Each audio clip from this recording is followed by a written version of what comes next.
Carwal, le journal. Présentation Joseph Ismaël Bationo. Des fils de la région du Sahel ont laissé parler leur cœur en offrant des vivres et la somme des millions de francs CFA à la police nationale. La cérémonie de remise a eu lieu hier mardi 12 novembre 2024. Puis en marge de sa participation au sommet de suivi arabo-islamique, le président de l'Assemblée législative de transition, Dr Ousmane Bougma, a eu une rencontre d'échange avec les membres de la communauté burkinabé vivant au Royaume d'Arabie Saoudite. Et puis la page des sports en fin d'édition, il sera question de la 5e journée des éliminatoires de la CAN Maroc 2025. Madame, Monsieur, voici le sommet de ces 17h. Bienvenue.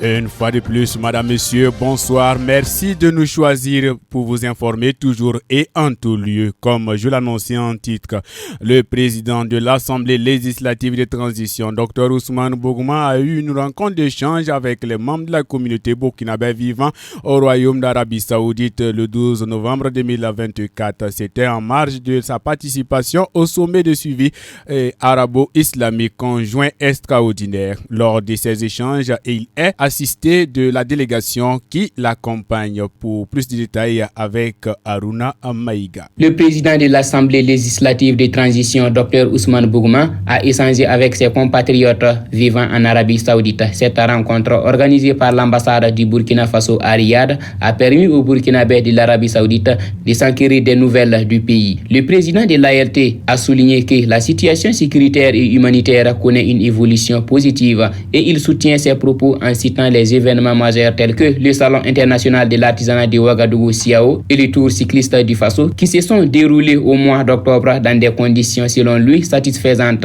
avec une grande mobilisation et participation de la population. Dr Ousmane Bougma a profité de l'occasion pour saluer les efforts déjà consentis dans le cadre des journées d'engagement patriotique et de participation citoyenne avec de fortes contributions financières et en nature pour soutenir la mère patrie de la part des Burkinabés vivant au Royaume d'Arabie Saoudite. Il les a invités à respecter toutes les lois du pays d'accueil afin de renforcer les excellentes relations de coopération et d'amitié qui existent entre le Burkina Faso et le Royaume d'Arabie Saoudite. Les membres de la communauté burkinabé ont réaffirmé leur soutien au gouvernement tout en rappelant à l'autorité les difficultés majeures qu'ils rencontrent dans leur séjour au Royaume d'Arabie Saoudite.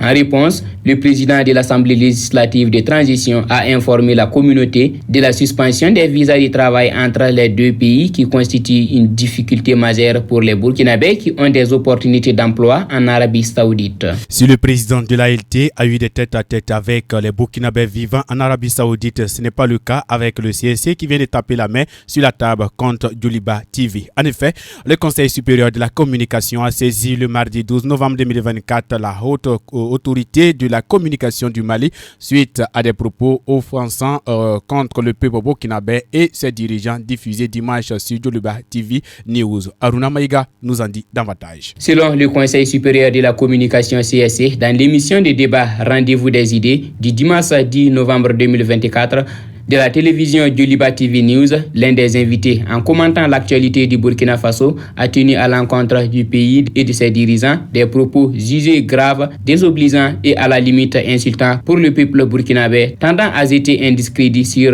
les autorités, prétextant sans aucune preuve que l'affaire de la énième tentative de déstabilisation du Burkina Faso n'est qu'un montage. Selon le CSC, c'est là la preuve, si besoin en était, de la pertinence de l'initiative d'organiser en décembre prochain le Forum des régulateurs de la Confédération de l'Alliance des États du Sahel AES et de la Guinée. Par conséquent, le Conseil supérieur de la communication du Burkina Faso prie la haute autorité de la communication du Mali de réserver toute suite qu'elle jugera appropriée à la diffusion de cette émission qui est aux antipodes des relations fraternelles et du combat des peuples de l'AES pour la dignité et l'indépendance réelle de leurs États.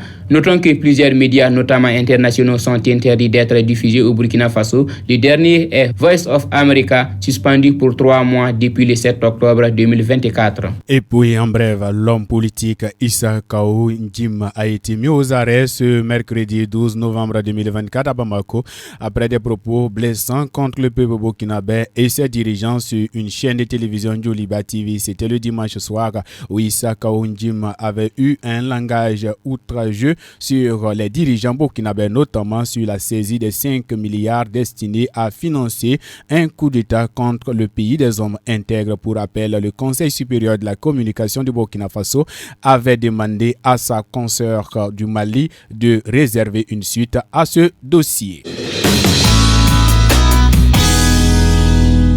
Madame, Monsieur, à présent, revenons à Doré. Comme je l'annonçais en titre, des fils de la région du Sahel ont laissé parler leur cœur en offrant des vivres et la somme des millions de francs CFA à la police nationale. C'était hier, mardi 12 novembre 2024, en présence des autorités de la région du Sahel. L'initiative est du chargé de mission de la présidence du Faso au Sahel ainsi que 4 de ses amis. Le reportage est signé Ismaël Konfi. C'est environ 1,5 tonne de sacs de riz, des bidons d'huile, de cartons de savon et de spaghettis, ainsi que la coquette somme d'1 million de francs CFA. À entendre le donateur, cette action s'inscrit dans la redevabilité. Ali Bokoum, chargé de mission de la présidence pour le compte du Sahel.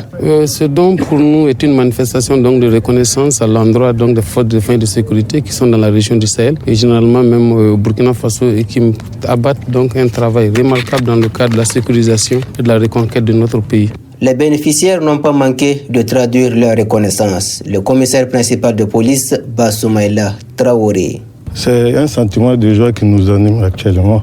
Nous profitons de dire merci beaucoup aux donateurs qui a suivi les gestes, c'est-à-dire les travaux abattus par les FDS de la région qui fait ce don. Toujours selon le commissaire principal, ce don va beaucoup les galvaniser.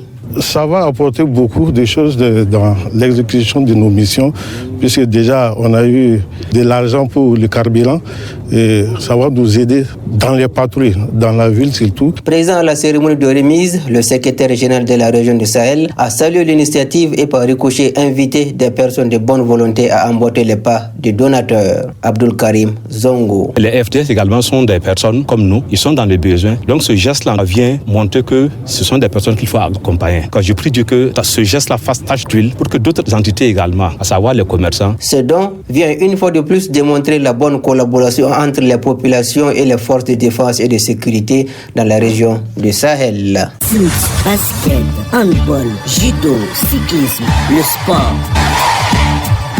La paille de sport à présent, madame, monsieur, comme je l'annonçais en titre, la 5e journée des éliminatoires de la CAN Maroc 2025 a débuté cet après-midi, mercredi 13 novembre 2024, avec le match nul entre le Cameroun et la Namibie. 3 rencontres sont au programme dans le groupe G, composé du Tchad, de la Sierra Leone, de la Zambie et de la Côte d'Ivoire. Le Burkina Faso joue son match le jeudi contre le Sénégal. Le programme de la 5e journée avec Ismaël Konfi. 4e avec 2 points, le Tchad est déjà éliminé. La Sierra Leone, elle, a encore ses chances de qualification. Classée 3e avec 4 points, la Sierra Leone peut se qualifier. Il lui faut pour cela déjà battre les Tchadiens pour se faire et espérer une défaite de la Zambie face à la Côte d'Ivoire. Les deux équipes se retrouveront pour une finale à la 6e journée. L'équipe qui gagnera sera qualifiée. Nous sommes loin encore de ces calculs. Tchad contre Sierra Leone, c'est ce soir à 19h au stade Alassane Ouattara d'Ebembe en Côte d'Ivoire. Les rassemblements se suivent et se ressemblent pour l'équipe du Cameroun qui traîne toujours les problèmes de leadership à la tête des Lions indomptables. Après avoir disputé la 2e journée en septembre dernier à Kampala face au Zimbabwe, qui s'est soldé par un nul de 0 partout. Sans s'entraîner pendant 3 jours, les Lions vont récidiver face à la Namibie, toujours dans des conditions aux antipodes du professionnalisme. Après de multiples tracasseries à Yaoundé, les Lions n'ont pas pu arriver en terre sud-africaine à temps et par conséquent n'ont pas pu effectuer ni la conférence de presse d'avant-match ni la séance de reconnaissance de l'ère du jeu.